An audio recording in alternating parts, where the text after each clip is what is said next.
Honey, where are my pants?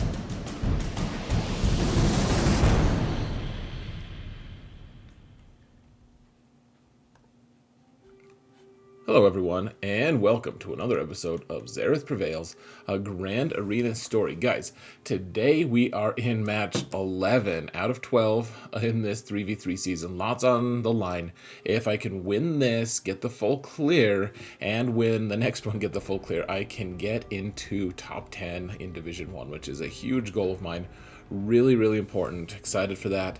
That being said, we've got some dicey things that happen in this match. There are a couple valuable lessons that we learn along the way, and Vader gets into some interesting stuff. So I'm trying something new in this video, guys. Trying to do a minimalist video, so I'm actually experimenting with skipping forward in videos a little bit, cutting out some extraneous parts, speeding up some of the fights that are really long. Like there's one that goes almost the entire length, if not the whole length, won't give it away right now, where we speed it up a bunch. A couple of them that we cut it out, and you'll see the little video transitions. Would love feedback on this, you know, what looks good, what doesn't specifically, and I want to make my videos more approachable to everyone, but I also want to keep in as much as I can. So I'm speeding things up some, and otherwise I'll be doing my commentary as usual. Hopefully this works out. So real quick, guys, let's actually... there's something I haven't been doing much lately, and I really need to do this. I do need to say thank you so much to my patrons. You guys are amazing.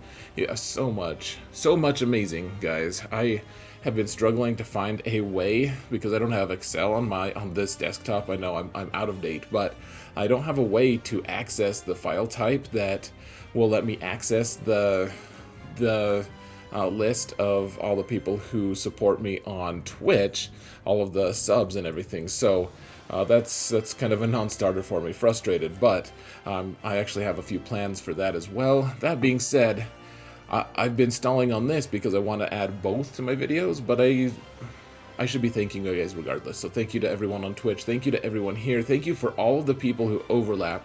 You guys are all amazing. Thank you. Thank you, thank you. I could not do what I'm doing without you. For reals. For realsies. I've always hated when people say that, so I'm inflicting it on you. Now, let's get to the fighting. My opponent, guys, my opponent is... He decided to place pretty much garbage on the front zone, so I'm not even showing you the front zone. My defense is pretty standard. 2 Galactic Legends on defense. All the other works. Pretty good stuff. Let's move.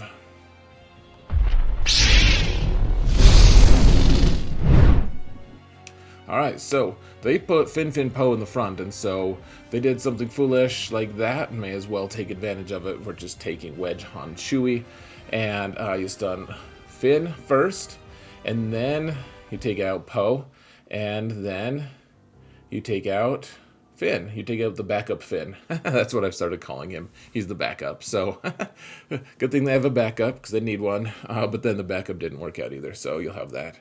Now, you can see the rest of the squads in the front zone, bottom, not too great. We're going to use Traya here against Jedi Training Rey. This is probably the most credible team, the best team on the front zone that he has, and that's kind of worrisome, frankly. But Traya, I've always said that Traya is a really great character, a really great squad to use in that front zone as a clearer, because she doesn't take out anything really good, or even like pretty good.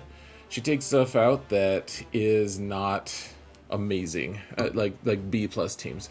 Now you can see the transitions. I kind of cut out the intervening space here where I do just kind of like you know, trade blows and everything, and then get the action shots. I'm not sure I personally like that either, so you guys will have to let me know in the comments. For real, would love to hear it.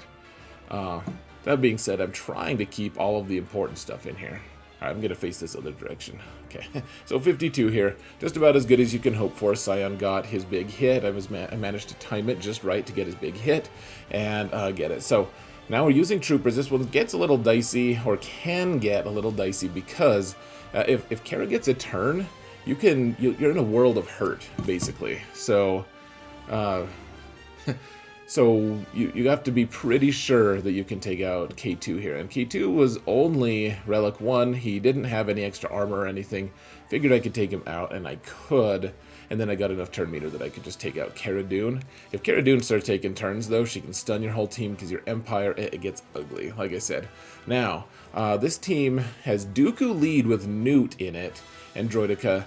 And I just don't like this, guys. Nute as the lead is just so good in 3v3. Like, we call him GL Nute, Galactic Legend Nute, for a reason. He is crazy good. So, right here, we're trying to get rid of Dooku first. He's kind of the one who's facilitating the pain in the hindquarters right now. And, of course, you can target outside of the... target inside of stealth, so that was pretty cool. Dooku's like, I'm safe, and I'm like, no, you're not. No, you're not, you old man. You dirty old man. It was great. You know, I actually wasn't brave enough to call him a dirty old man in person. I just thought it in my head. But that being said, see, we skip forward a little bit, because just hitting Droideka for no reason was not that fun. Because he had his invulnerability. And now, I did this in my last match, I believe, where now we're just kind of staring at each other for a while, hitting him while he's in his damage immune state, and I did get 3 whistling birds. Count them. 1, 2, 3. That's right, folks. I'm in counting mode, apparently. My 3-year-old knows how to count to 3.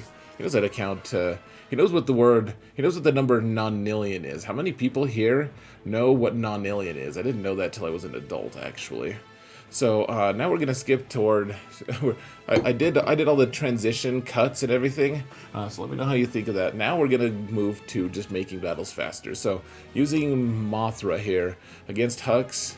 This Hux team is kind of scary. This isn't the optimized Hux team, really, in my opinion. Red should probably go with KRU if you're putting both of them down, because Red starts making the fight with Jedi Training Rey a little dicey. That being said, Mothra has no problem with it. Even though you don't get any bonus turn meter with this team, like that really doesn't matter at all. You can really just take this Hux team out. Like, there's no health regeneration. There's no healing at all here. So, whereas he can dispel things, they can get advantage, they can reduce, or they can stop you from gaining bonus turn meter, and they can hit you back. None of those things, like, once you take care of Red Trooper, nothing about this team is hard at all. It just, otherwise, the boredom, you might fall asleep accidentally, especially if you have narcolepsy. Not to make fun of people who have narcolepsy. My grandma had it, and it's a serious thing. That being said, it's still a threat if you're using Mothra. So, managed to take out that team. The front zone we got for pretty cheap, guys. And in the back is where things start getting dicey. So, all they had, I have no idea what they are. They had this team. This team is actually really scary. So I wanted to use Sith Eternal here first until I realized armor is going to make it so that Rey is really tough to kill because no crits on her, nothing like that. So the idea here is we just kill armor, which we can't actually. She was pretty thick. If I could kill armor before she put the Beskar on Rey, it was going to be pretty easy. But as it stands, this this Rey is a slow Rey with lots of health, and so you can see we're going pretty quick here. The idea being, if we could just take one of these guys out, if we could ever take someone out, that would be great. She's going to go into ult, and here's my issue. Look at her turn meter, guys. I went into ult here thinking she was going to pop her ult first, but this is a slow Rey, and so yeah, good. Never mind. That one was good. I kind of gave you a spoiler, though, because there's a time here that I mistime my own ultimate against her, and that is a pretty bad proposition. Look at how much time has already lapsed. I know that it's looking like we haven't spent much time on this, but that's because I've spent so much time. So trying to get ability block on her as much as I can, just so she doesn't use her lifeblood a lot, doesn't use whirlwind, etc. So yeah, that's what's going on here. So she's in her ult, and she doesn't have much turn meter. I was like, okay, I don't think I'm gonna lap her. But then I think I gave her extra turn meter with Hoda there, or something. Or maybe I was just wrong, and so I wasted my ultimate, and we have 2 minutes left. And here's the issue, guys. She's a pretty thick Rey.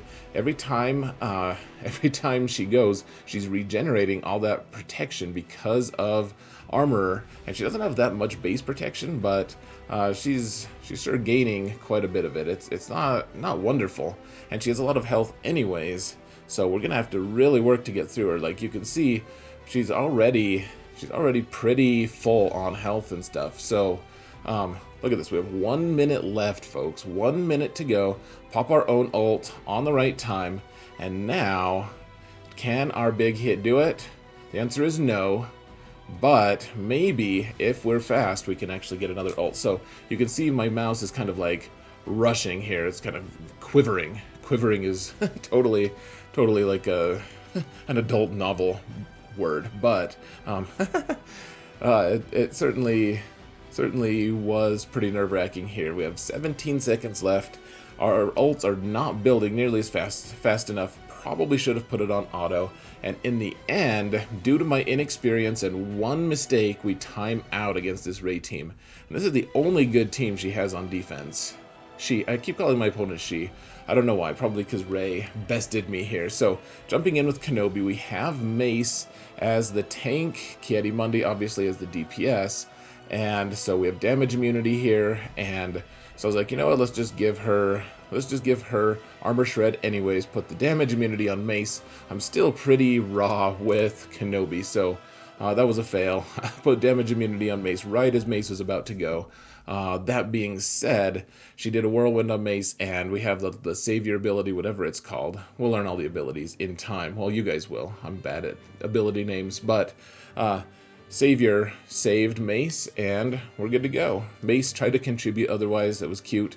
Glad we could get through that Rey team, but now we've got to be super efficient here, guys, because so we're going to use Geos here, just like I usually do. With Spy, as always, you want to wait for one turn. Even if you have your big hit available on Beskar, just wait for a turn. Use your basic. Beskar will do his AoE or whatever, and then that Spy actually counts his extra stack of stealth. He actually counts it as a stack.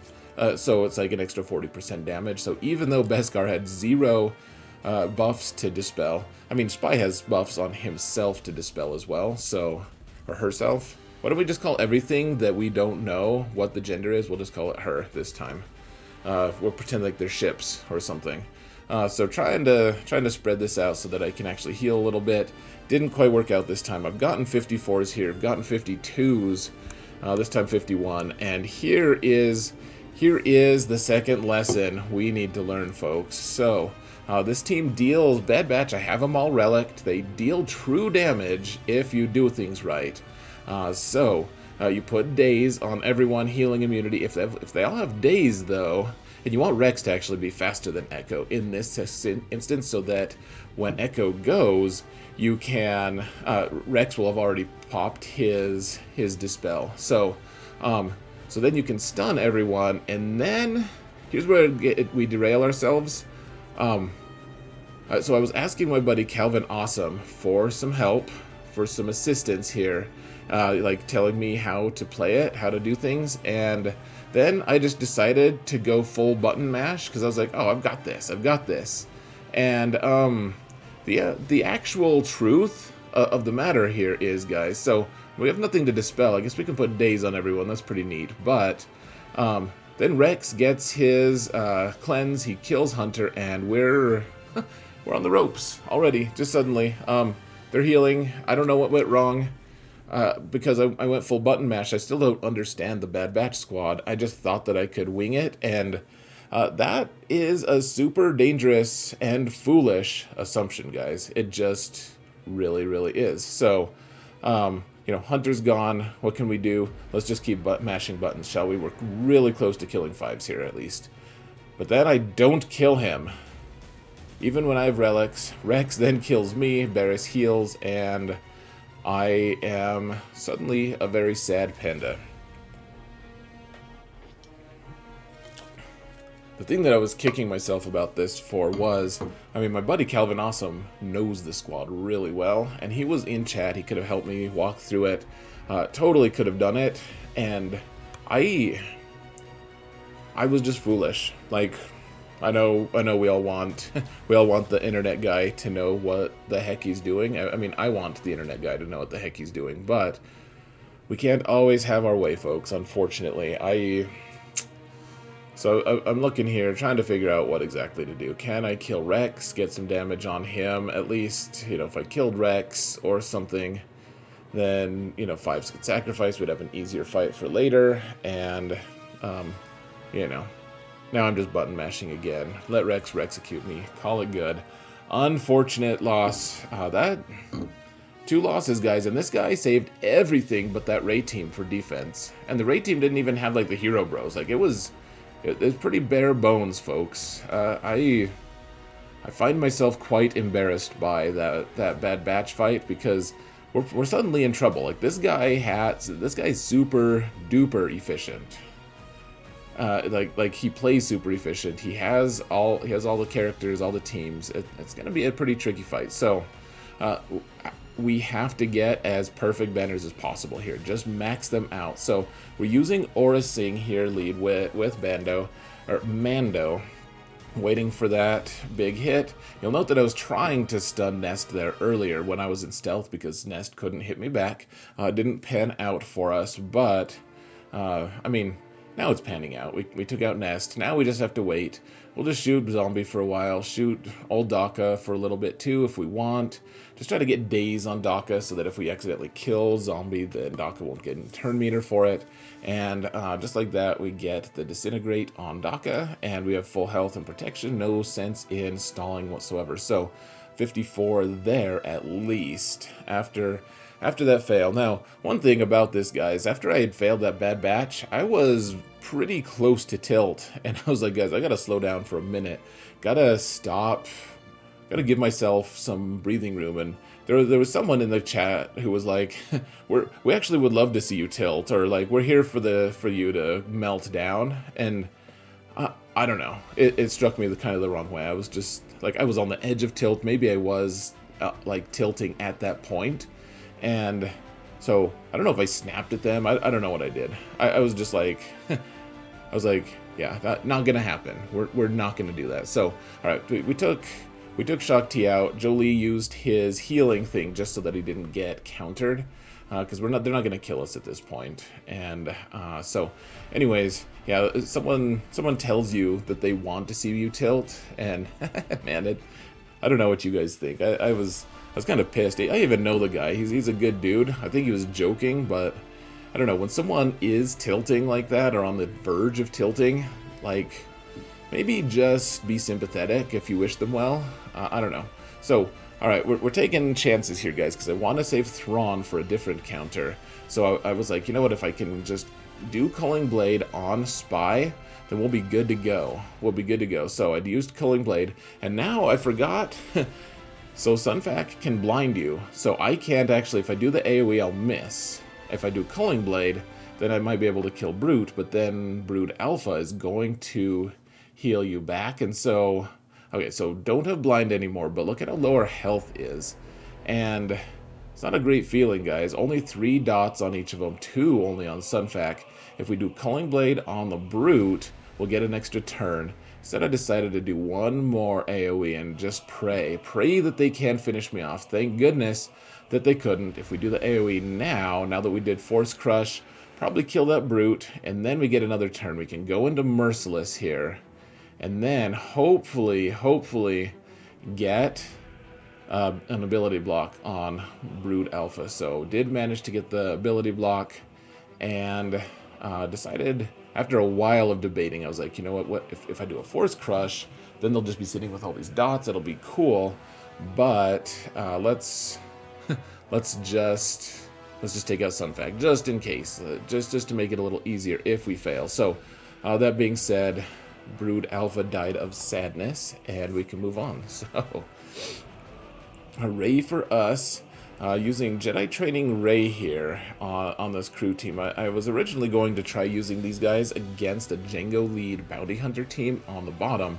Then I decided, you know what, this team is actually such a good team to get max banners with. It's actually really cool. So it doesn't look like a good team to get max banners, because normally you either lose or you kill the team too fast and you can't regenerate. You can't get enough Illuminated Destiny on BB-8 to actually have that happen, to actually be able to get all your banners back. And you can see BB-8's not that close to max protection, but the thing that you can do with this crew team, you can actually just farm him. So all you do basics with Jedi Training Rey. You don't want to actually put healing immunity on him, and then you don't want to stun him either, because every time he takes a swing at BB-8, while BB-8 has Foresight, that's going to heal both droids, I think 8% health and protection.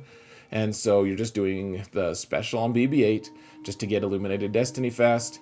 With R2, you do not use the basic. With Rey, with Jedi Training Rey, you can cycle through his 2 specials. So he burninates crew, which gets you closer to Illuminated Destiny anyways. And then you can pop smoke, put it on BB-8, and then when crew goes, he can swing at BB-8, who has Foresight, from R2 and heal both droids. So we're just waiting. We've got another Illuminated Destiny. Not quite there yet. So we're just going to keep going and watch. Crew's about to take a swing here. So I just did a basic. Yeah, he took a swing on BB-8. Not quite enough there. We're really close. We still have 2 minutes left, though. Even with fast-forwarded time, it's taking a while. But just being patient, because you never know when one banner is going to do it. And there it went. He tried to hit. I dodged, got back to max. 54 banners against the KRU team. And I don't think I would have wanted to try that if I had used my, if I'd wanted to use my, use it against a team with Red Troopers, what I'm trying to say, guys. So now we've got Padme here against the Jango team. I was pretty sure we were going to drop banners, and sure enough, they went first. So Jango went and stole all 3 banners that this team is capable of. You have to be cautious too, just because Boba, if you get too many stacks of protection and Boba has execute ready, he can just destroy someone sometimes. That does work. So now we have this really strange Aurra Singh lead with what Captain Han and Vandor. They do have pretty high relics. They're decently modded. Kind of a weird timeout-ish team. Like, Aura's kind of going in and out of stealth, I guess. She can do a little damage at relics, and she is relic. So I guess I'll be honest, guys. I hate this team. This team sucks. It's really bad. So you take Watt. I'd saved Watt. Yay for saving Watt. And you put him with Stormtrooper Han and Wampa. Wampa gives 0 Fs, or any other letter for that matter, about your ability to revive. And so even though... So Vandor can revive that Captain Han, but can't revive Aurra Singh because they're dark side. Just so as you know, but then Captain Han could revive Aurra. So kind of a weird chain of... I don't know what they're doing. I'm just so weirded out by that team. I disapprove entirely. Except the fact is, this team, I mean, 54, it allowed him to keep another good team on offense, which is extremely pertinent, as you'll find out. Here's the reason I wanted to save Thrawn. Needed to be faster than their, 300-something Echo. So their Echo, though, was... their Echo was only... was only gear 9 or something like that. Like, really fast Echo for its gear level. So when I fractured Echo, the Echo just ended up doing oh yeah, it was only 3 stars. That's what it was. That Echo only just like died from the fracture. So tried to get my banner back, get 55. Didn't quite work out that way. And now we have Sith Eternal to overkill this Rex team. Hopefully we get 56. As you can see, we're really pinching banners here. Trying to get a 55 with Vader. Trying to get 55 with Thrawn and Nest. Because these teams are garbage. And I can't believe I failed twice against this garbage. I mean, once against that Rey was fine. Against these guys, not so much. So the idea here, guys, is if you if you can just use your so build your ult. Don't necessarily kill anyone right away, but if you can just you could link whoever, steal their protections, do all this stuff. But don't go into ultimate right away. If you can kill someone and then eventually just pop your ult and do your AoE right away, then you can maybe get a 56. Because if you do, so what you do before you pop your ult, you use that middle ability there to get you back to max protection. Then of course, so I ended up marking or linking Rex here, knowing that it would kill 5s. But then we'd only have to fry Rex on the backswing, which didn't quite work. And then he got his big hit right before, and didn't manage to get that 55, or rather, or 56. Not even that, 36. But still got 55. And now we've got to beat ships. They've got the two GET2 fleets back there, but look at this weird fleet. There's no Edda here, and there's 4 full reinforcements. I was like, so does Edda even come in here? You have to think that this fleet can't do it. Oh look, there's a BTL. Why wasn't BTL on the start? Like, that clone sergeant there is just hanging out for no reason. I'm completely baffled by their decision to put clone sergeant in the front, because clone sergeant does nothing on this fleet. Like, I guess if Plo comes in, they can force a taunt for a turn. That's like the best I can think of. Clone Sergeant is way more effective like on an endurance fleet. Not that endurance is a good fleet, but way more better on an endurance fleet, because at least endurance can assign taunt. Plo can assign taunt, but only once, and usually you want that taunt on an actually good ship. So, anyways, we're just kind of spreading the love here, trying to survive, trying to call the assists where we need to. I don't know, you guys can go back and look at this. It's not, I was pretty cautious here. We want to hurry up and beat this before Edda comes in and messes things up, or someone comes in and messes things up. Plo comes in, and there you go, assigns a taunt, but it gives it to Rex, so didn't even give it to Clone Sergeant. I thought that was kind of funny. But it's kind of pathetic. But then we can just kill Plo, kill Clone Sergeant, I guess. I don't know. Like, if you're gonna, what you doing without Edda? I just truly don't get this fleet at all. You put Negotiator down, but don't put the best ship that goes with Negotiator. It makes no sense. And now this fleet as well. So he had 4 reinforcements here. So it's like, okay, if his Vulture comes in, life is gonna be hard. If his Vulture doesn't come in, life will be easier. So he doesn't have Sunfac here. Note, he has the 2 other Geos. And I noticed that initially. I was like, you know what? I think we can be okay with Malevolence. I've done this mirror quite a few times at this point, and I don't like to do it in GAC. It always scares the heck out of me, because it's just so many random buzz droids. Hard to get rid of the buzz droids. I have no way to dispel buzz droids. Usually, a lot of times when I'm playing this, I actually have a way to dispel it. This is the only way. So you target Hyena, it dispels buzz droids on a couple different ships, and their Hyena is actually pretty close here. So get rid of Hyena there. Sunfac is here though, so those 3, that tandem is going to be really good. Decided to just go on a little, I don't know, hate. Hate is not quite the right word. A binge. Gosh. I don't know words, guys. Help me with words. Okay, decided to get my own spy in here, though. Went on a trip of malice to take out their spy. So took out their spy. Their soldier's the only one left, I believe, because they don't have their Vulture droid yet. So we're taking out their Vulture droids. I know that gives the Malevolence more turn meter, etc., but their Geo soldier is hiding, and that one has a taunt, so we got to take that one out. We can stun their soldier, and then, because Spy's not there, he can't go back into stealth. So, 62 there on 2 of the strangest fights I've ever had. And with that said, we did get the clear, though the final tally was, maybe not the greatest. Whoa. Hold on there. I did not pause where I wanted it to, guys. Okay, let's just pause it there. 3280. Not great. Dropped about 60-ish banners, 59 total. So, if my opponent one-shots me, I am totally screwed. So, I guess you can make your predictions, and we'll show you immediately what happened. I'm going to jump into my next round, and then I'll back up, and I'll show you guys how it went.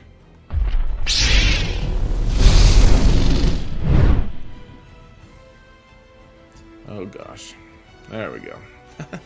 Okay, so here's my next round, guys, facing someone who prefers Song of Ice and Fire, I suppose. The Game of Thrones is what I guess it's people commonly call it. So, you ready to see the results, everyone? Yay for the results! Xaereth lost. I lost to a pretty mediocre player, actually, who went full offense, and I lost. He one-shot me. So, you can see I lost by 17. He got a 47 against Darth Revan.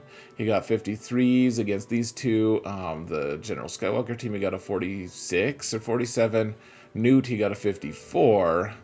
And then in the back, he got a 46 on my Supreme Leader Kylo. So I have to wonder what happened there. He didn't even have full health. I don't know what team he used. That could have been our saving grace. Obviously didn't work out, though. He took out my Luke. He took everyone else out fairly efficiently, actually. Mostly 54s and 53s. Up top, I think one of them got a 54. Luke, he got a 55, so he used some Galactic Legend there. Up top, he just one-shot everything for 53 or 54.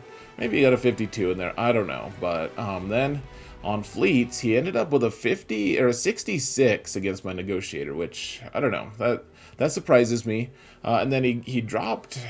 I don't know, he got in the 50s somewhere with Tarkin, too little too late, and I lost because I was sloppy. I lost by less than 20 because I was sloppy with that Bad Batch squad, folks. And the moral of the story is, if I had just counted it right and thought about my counters, I could have just used Sith Eternal on this squad initially. Like, I could have just gone in and zapped them even with their full health and stuff. I would have gotten a 55, easy banners, and I would have beat this guy. And I don't really care. I don't mind getting that, losing to this squad in the back here, the Rey team. I wasn't aware, like, this is a really good anti-Sith Eternal team, actually, guys. Sith Eternal has a less than 50% win rate against this. So, kudos to my opponent for placing a good team that caught me off guard. I did not know about this team until I faced it, which means I'm apparently not doing my homework, because some people already did know about it, but... I don't mind losing to that. That's acceptable. The Bad Batch one, though, guys, the one I used Bad Batch against, not that excusable. So, I mean, what I told the chat, like, I'm allowed to lose sometimes. I just am. So this would have been win number 20 for me if I had won. So, you know, in a row. So I've won a lot in a row. Before that, I was on a 43 win streak. So really, I mean, I've won quite a bit. Well, I've done well enough. I'm allowed to lose sometimes, even though I'm an internet guy. You guys forgive all the other guys, so please forgive me for losing. But anyways, guys, no top 10 this season, and that's the thing that drives me crazy. This feels like I threw away my shot. Very sad about it.